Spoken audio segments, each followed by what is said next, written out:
Welcome back to Sushanti vlogs Kannada.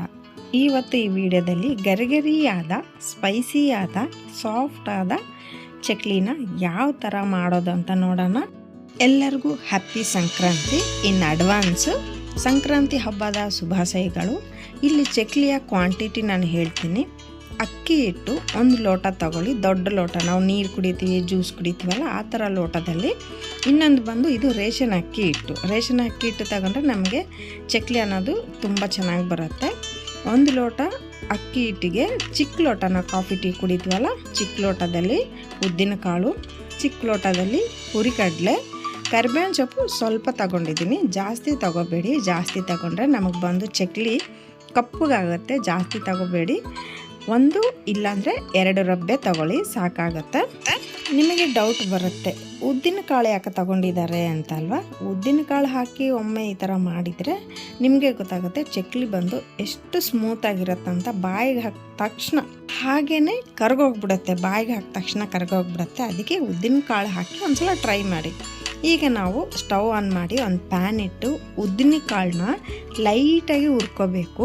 ಜಾಸ್ತಿ ಹುರಿದ್ಬಿಟ್ರೆ ಉದ್ದಿನ ಕಾಳು ಕಪ್ಪು ಬಂದುಬಿಟ್ರೆ ನಮಗೆ ಚಕ್ಲಿ ಬಂದು ಕಪ್ಪಾಗುತ್ತೆ. ಸೊ ಹಾಗಾಗಿ ನಾವು ಜಾಸ್ತಿ ಹುರಿಬಾರ್ದು, ಲೈಟಾಗಿ ಸ್ವಲ್ಪ ಬಿಸಿ ಆದರೆ ಸಾಕು. ನೋಡಿ ಹಿಂಗೆ ಹುರಿದಿದ್ದೀನಲ್ಲ ಆ ಥರ.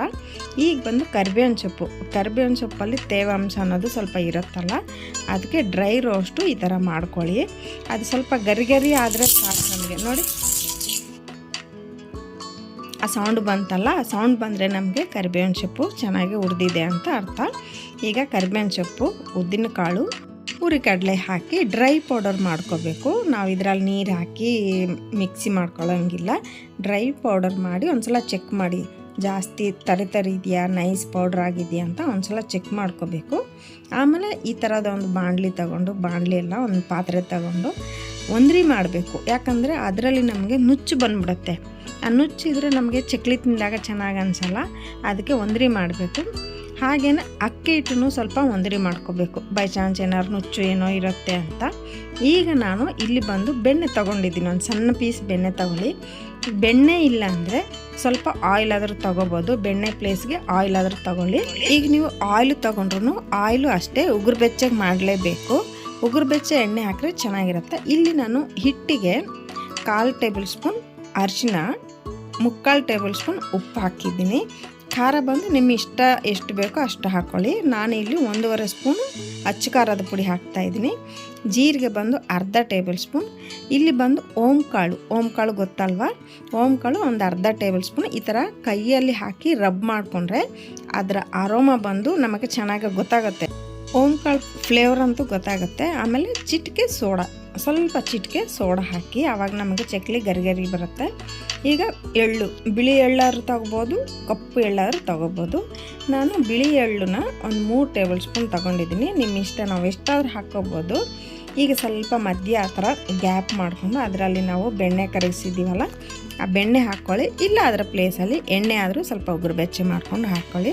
ಫಸ್ಟನ್ನ ನಾವು ಕೈಯೇ ಹಾಕಬಾರ್ದು, ಯಾಕಂದರೆ ಬೆಣ್ಣೆ ಸ್ವಲ್ಪ ಬಿಸಿ ಇದೆಯಲ್ಲ, ಕರಗಿದ ಮೇಲೆ ಸ್ವಲ್ಪ ಸ್ಪೂನಲ್ಲಿ ಅಲ್ಲಾಡಿಸಿ ಆಮೇಲೆ ಕೈಯಲ್ಲಿ ಎಲ್ಲ ಎಣ್ಣೆ ಎಲ್ಲ ಹಿಟ್ಟಿಗೆಲ್ಲ ಮಿಕ್ಸ್ ಆಗಬೇಕು. ಆ ಥರ ಸ್ವಲ್ಪ ಕಲಿಸ್ಬಿಟ್ಟು ಆಮೇಲೆ ನೀರು ಹಾಕಿ, ಎಷ್ಟು ನೀರು ಬೇಕೋ ಅಷ್ಟು ನೀರು ಹಾಕ್ಕೊಂಡು ಸ್ವಲ್ಪ ಹಾಕ್ಕೊಂಡು ನಾವು ನಾದಬೇಕು. ನೀವು ಒಂದೇ ಸಲ ನೀರು ಹಾಕಿಬಿಟ್ರೆ ನಮಗೆ ತೆಳ್ಳಗಾಗ್ಬಿಡುತ್ತೆ, ಆಮೇಲೆ ಸೈಡಲ್ಲಿ ಹಿಟ್ಟಿಲ್ಲ ಅಂದರೆ ಕಷ್ಟ ಆಗಿಬಿಡುತ್ತೆ. ಅದಕ್ಕೆ ನೀರು ಹಾಕಿದಾಗ ಸ್ವಲ್ಪ ಹಾಕಿ ಕಳಿಸಿ. ನಾನು ಬಂದು ಇಲ್ಲಿ ಟೇಸ್ಟ್ ನೋಡಿದೆ, ನನಗೆ ಸ್ವಲ್ಪ ಉಪ್ಪು ಸಾಕಾಗಲಿಲ್ಲ, ಇನ್ನೊಂದು ಸ್ವಲ್ಪ ಉಪ್ಪು ಹಾಕಿದ್ದೀನಿ. ಇದು ನಮಗೆ ಚಪಾತಿ ಹಿಟ್ಟು ಥರ ಇರಬೇಕು, ಸಾಫ್ಟ್ ಇರಬೇಕು, ಗಟ್ಟಿ ಇರಬಾರ್ದು. ಗಟ್ಟಿ ಇದ್ದರೆ ನಾವು ಚಕ್ಲಿ ಮಾಡಿದಾಗ ಕಿತ್ತೋಗುತ್ತೆ. ಚಪಾತಿ ಹಿಟ್ಟು ಥರ ಇದ್ದರೆ ಸಾಕು, ಇನ್ನು ತೆಳ್ಳಗೂ ಮಾಡ್ಕೋಬೇಡಿ. ಈಗ ನಾನು ಡೀಪ್ ಫ್ರೈಗೆ ಆಯಿಲನ್ನ ಬಿಸಿ ಮಾಡೋಕ್ಕೆ ಇಟ್ಟಿದ್ದೀನಿ. ನಮಗೆ ಇಲ್ಲಿಗೆ ಒಂದು 1/2 ಲೀಟ್ರ್ ಆಯಿಲ್ ಬೇಕಾಗುತ್ತೆ. ಈಗ ಚಕ್ಲಿ ಹೋಳು ತಗೊಂಡಿದ್ದೀವಲ್ಲ, ಇದಕ್ಕೆ ಸ್ವಲ್ಪ ಎಣ್ಣೆ ಸುತ್ತ ಅಪ್ಲೈ ಮಾಡಬೇಕು. ಎಣ್ಣೆ ಹಾಕಿದರೆ ನಮಗೆ ಚಕ್ಲಿ ಅನ್ನೋದು ಸಾಫ್ಟಾಗಿ ಕೆಳಗಡೆ ಜಾರುತ್ತೆ. ಅದಕ್ಕೇ ನಾವು ಸ್ವಲ್ಪ ಎಣ್ಣೆ ಅಪ್ಲೈ ಮಾಡ್ಕೋಬೇಕು. ಈಗ ಎಣ್ಣೆ ಹಾಕಬೇಕು, ಆ ಪ್ಲೇಟಿಗೆ ಹಾಕಬೇಕು ನೋಡಿ, ಯಾಕಂದರೆ ಇದರಲ್ಲೇ ನಮಗೆ ಚಕ್ಲಿ ಯಾವ ಡಿಸೈನ್ ಬೇಕನ್ನೋದು ಆ ಪ್ಲೇಟಲ್ಲೇ ಇದೆ, ಅದಕ್ಕೂ ಹಾಕಬೇಕು. ಆಮೇಲೆ ಇದರ ಕೆಳಗೆ ಭಾಗದಲ್ಲಿ ಮಾತ್ರ ಸ್ವಲ್ಪ ಎಣ್ಣೆ ಹಾಕಿ. ಈಗ ನೋಡಿ ಹಿಟ್ಟು ನಮಗೆ ಎಷ್ಟು ಬೇಕೋ ಅಷ್ಟು ಹಾಕಿ, ಜಾಸ್ತಿ ಹಾಕಿಬಿಟ್ರೆ ಆ ಕ್ಯಾಪ್ ಅನ್ನೋದು ಹಿಡಿಯಲ್ಲ. ಮೇಲ್ಮೇಲೆ ಇರುತ್ತೆ, ಅದಕ್ಕೆ ಎಷ್ಟು ಬೇಕು ಅಷ್ಟು ಹಾಕಿ 3/4 ಹಾಕಿ ಹಿಡಿತದೆ. ಈಗ ರೌಂಡ್ ತಿರುಗಿಸ್ಬಿಟ್ಟು ಫಸ್ಟ್ ಟೈಟ್ ಮಾಡಬೇಕು. ಟೈಟ್ ಮಾಡಿದ್ಮೇಲೆ ನಮಗೆ ತಿರುಗಿಸೋಕ್ಕೆ ಚೆನ್ನಾಗಿರುತ್ತೆ. ನಾವಿಲ್ಲಿ ಚಕ್ಲಿ ಒತ್ತಕ್ಕೆ ಒಂದು ಆಯಿಲ್ ಪೇಪರ್ ಆದರೂ ತಗೊಳ್ಳಿ, ಇಲ್ಲ ವೈಟ್ ಬಟ್ಟೆ ಇದ್ದರೆ ತಗೊಳ್ಳಿ ಆಯಿತಾ. ವೈಟ್ ಕ್ಲಾತ್ ತಗೊಳ್ಳಿ, ಆಯಿಲ್ ಪೇಪರ್ ಇಲ್ಲ ಬಟರ್ ಪೇಪರ್ ಇದ್ದರೂ ತಗೊಂಡ್ರೆ ನಮಗೆ ಈಸಿಯಾಗಿ ಬರುತ್ತೆ. ನೋಡಿ ಈ ಥರ ನಮಗೆ ಎಷ್ಟು ರೌಂಡ್ ಬೇಕು, ಎಷ್ಟು ದಪ್ಪ ಚಕ್ಲಿ ಬೇಕು ಅನ್ನೋದು ಇಲ್ಲಿ ನೀವು ಡಿಸೈಡ್ ಮಾಡ್ಕೋಬೇಕು. ನಾನಿಲ್ಲಿ ಸಿರೀಜ ಮಮ್ಮಿ ಸ್ವಲ್ಪ ದೊಡ್ಡ ಸೈಜ್ ಮಾಡು ಮಮ್ಮಿ ಚೆನ್ನಾಗಿರುತ್ತೆ ಅಂದರೆ ನಾನು ದಪ್ಪಗೆ ಹಾಕ್ತಾಯಿದ್ದೀನಿ. ಬಟ್ ನೀವು ಇಷ್ಟು ದಪ್ಪ ಹಾಕಿಬಿಡಿ, ತೆಗೆದು ಹಾಕೋಕ್ಕೆ ತುಂಬ ಕಷ್ಟ ಆಗುತ್ತೆ. ಯಾಕಂದ್ರೆ ಕೈಯಿಂದ ಎತ್ತು ಹಾಕಬೇಕಲ್ಲ, ಆ ಲೇಯರ್ಗಳು ಬಿದ್ದೋಗುತ್ತೆ. ಅದಕ್ಕೋಸ್ಕರ ನೀವು ಸ್ವಲ್ಪ ಸಣ್ಣದೇ ಮಾಡ್ಕೊಳ್ಳಿ. ಈಗ ನೋಡಿ ಎಷ್ಟು ರೌಂಡ್ ಬಂತ ಅಂತ. ಅಲ್ಲಿ ಕಟ್ ಮಾಡಿಬಿಟ್ಟು ನಾವೇನು ಮಾಡಬೇಕಂದ್ರೆ ಆಯಿಲಲ್ಲಿ ಬಿಡಬೇಕಾಗತ್ತೆ. ಅದಕ್ಕೆ ನೀವು ಇಷ್ಟು ದಪ್ಪ ಅಂತೂ ಮಾಡೋಕ್ಕೆ ಹೋಗ್ಬೇಡಿ. ಇಷ್ಟು ದಪ್ಪ ಬೇಕಂದರೆ ನಾನು ಮೆಥಡ್ ಹೇಳ್ತೀನಿ. ಈಗ ನಮಗೆ ಆಯಿಲ್ ಬಾಯ್ಲ್ ಆಗಿದೆ, ಬಿಸಿ ಆಗಿದೆ ಅಂತ ಹೆಂಗೆ ಗೊತ್ತಾಗುತ್ತೆ ಅಂದರೆ ಆ ಹಿಟ್ಟನ್ನ ಸ್ವಲ್ಪ ತಗೊಂಡು ಹಾಕಬೇಕು.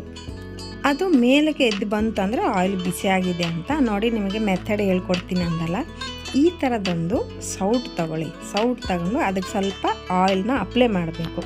ಅಪ್ಲೈ ಮಾಡಿದ್ಮೇಲೆ ನೋಡಿ ಈ ಥರ ಹಾಕಿದರೆ ನಿಮಗೆ ಎಷ್ಟು ಅಗಲ ಬೇಕೋ ಅಷ್ಟು ಅಗಲ ಬರುತ್ತೆ, ದೊಡ್ಡದಾಗೇ ಬರುತ್ತೆ. ನೋಡಿ ನಿಧಾನವಾಗಿ ಹಾಕಬೇಕು, ಆ ಥರ ಪಡಬೇಡಿ.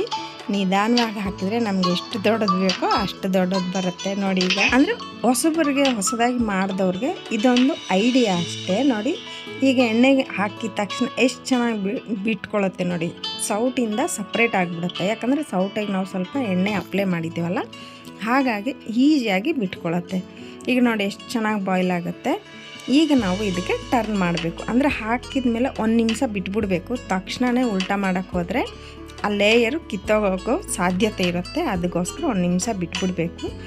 ನಾವೀಗ ಚಿಕ್ಕ ಚಕ್ಕುಳಿ ಆದರೆ ಒಂದು 5ರಿಂದ 6 ಹಾಕ್ಕೋಬೋದು. ಇಲ್ಲಿ ನಾನು ದಪ್ಪದು ಮಾಡಿದ್ದೀನಲ್ಲ, ಅದಕ್ಕೆ ಒಂದೊಂದೇ ಹಾಕಿದ್ದೀನಿ. ನೋಡಿ ಬೆಂದಿದೆ ಅಂತ ಗೊತ್ತಾಗಕ್ಕೆ ನಮಗೆ ಆಯಿಲ್ ಬಬಲ್ಸ್ ಬರುತ್ತಲ್ಲ, ಅವೆಲ್ಲ ಸೈಲೆನ್ಸ್ ಆಗುತ್ತೆ. ಆವಾಗ ಚಕ್ಲಿ ಬೆಂದೋಗಿದೆ ಅಂತ. ನೋಡಿ ಎಷ್ಟು ಚೆನ್ನಾಗಿ ಬಂತಲ್ಲ. ಇನ್ನೊಂದು ಸಲ ನಾನು ಮಾಡಿ ತೋರಿಸ್ತಾ ಇದ್ದೀನಿ. ಯಾಕಂದರೆ ಹೊಸಬ್ರು ಮಾಡಿದಾಗ ಒಂದು ಸಲ ಇಲ್ಲ 2 ಸಲ ನೋಡಿ ಕಲ್ತ್ಕೊಳ್ಳಿ ಅನ್ನೋದೇ ನನ್ನ ಉದ್ದೇಶ. ಇನ್ನೊಂದು ಸಲ ಈ ಥರ ಸ್ಲೋಲಿಯಾಗಿ ಮಾಡಬೇಕು, ಫಾಸ್ಟಾಗಿ ಮಾಡ್ಕೋಬಾರ್ದು, ಕಿತ್ತೋಗುತ್ತೆ. ಅರ್ಧದಲ್ಲಿ ಕಿತ್ತೋಗ್ಬಿಟ್ರೆ ಮತ್ತೆ ಜಾಯಿಂಟ್ ಮಾಡೋಕ್ಕಾಗಲ್ಲ. ಹಾಕ್ಬಿಟ್ಟು ಈ ಥರ ನಿಧಾನವಾಗಿ ಎಣ್ಣೆಯಲ್ಲಿ ಬಿಡಬೇಕು.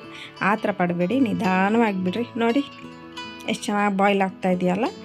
ನಮಗೆ ಬೆಂದಿದೆ ಅಂದರೆ ಹೆಂಗೆ ಗೊತ್ತಾಗುತ್ತೆ ನೋಡಿ, ಬಬಲ್ಸ್ ಎಲ್ಲ ಕಡಿಮೆ ಆಗಿದೆಯಲ್ಲ, ಆಲ್ರೆಡಿ ನಮ್ಮ ಚಕ್ಲಿ ಬೆಂದಿದೆ ಅಂತ. ಆಯಿತಾ, ಕಲರ್ಫುಲ್ ಆಗಿದೆಯಾ ನೋಡಿ. ಮಧ್ಯ ಎಳ್ಳು ಎಷ್ಟು ಚೆನ್ನಾಗಿ ಕಾಣಿಸ್ತಾ ಇದೆಯಲ್ಲ ನೋಡಿ. ಈ ಥರನೂ ಈ ಸೈಜ್ನೂ ಹಾಕ್ಕೊಂಬಿಟ್ರೆ ನಮಗೆ ಒಂದೇ ಸಲ 4ರಿಂದ 5 ಎಣ್ಣೆಗೆ ಹಾಕ್ಬೋದು, ಡೀಪ್ ಫ್ರೈ ಮಾಡ್ಕೋಬೋದು. ದೊಡ್ಡದಾದರೆ 1, 2 ಹಾಕಬೇಕು. ಇದಾದರೆ ಒಂದು 4ರಿಂದ 5 ಹಾಕ್ಕೋಬೋದು. ನೋಡಿ ನಿಮಗೆ ಈ ಐಡಿಯಾ ಇಷ್ಟ ಆದರೆ ಇದು ಫಾಲೋ ಆಗಿ, ಇಲ್ಲ ನಮಗೆ ಆ ಐಡಿಯಾ ಇಷ್ಟ ಆಗಿದೆ ಅಂದರೆ ಅದು ಫಾಲೋ ಮಾಡಿ. ಅದು ನಿಮಗೆ ಬಿಟ್ಟಿದ್ದು, ಓಕೆನಾ. ನಿಮ್ಗೆ ಯಾವುದು ಈಜಿ ಇರುತ್ತೆ, ಯಾವುದು ಸಿಂಪಲ್ಲಾಗಿರುತ್ತೆ ಅದು ತಗೊಳ್ಳಿ. ಈಗ ನೋಡಿ ಚಿಕ್ಕದಾದರೆ ಒಂದು ನೋಡಿ 6 ಏನೋ ಹಿಡೀತು, ಆಯಿತಾ. ನೋಡಿ 6 ಈಸಿಯಾಗಿ ಹಾಕ್ಕೋಬೋದು. ಈ ಸಂಕ್ರಾಂತಿಗೆ ಈ ಥರ ಚಕ್ಲಿ ಮಾಡಿ ನಿಮ್ಮ ಮಕ್ಕಳಿಗೂ ಕೊಡಿ, ಖುಷಿ ಆಗ್ತಾರೆ. ನಿಮಗೆ ಈ ವಿಡಿಯೋ ಇಷ್ಟ ಆದರೆ ಲೈಕ್, ಶೇರ್ ಆ್ಯಂಡ್ ಸಬ್ಸ್ಕ್ರೈಬ್ ಮಾಡಿ. ಓಕೆ, ಇನ್ನೊಂದು ವಿಡಿಯೋದಲ್ಲಿ ಮತ್ತೆ ಬರ್ತೀನಿ.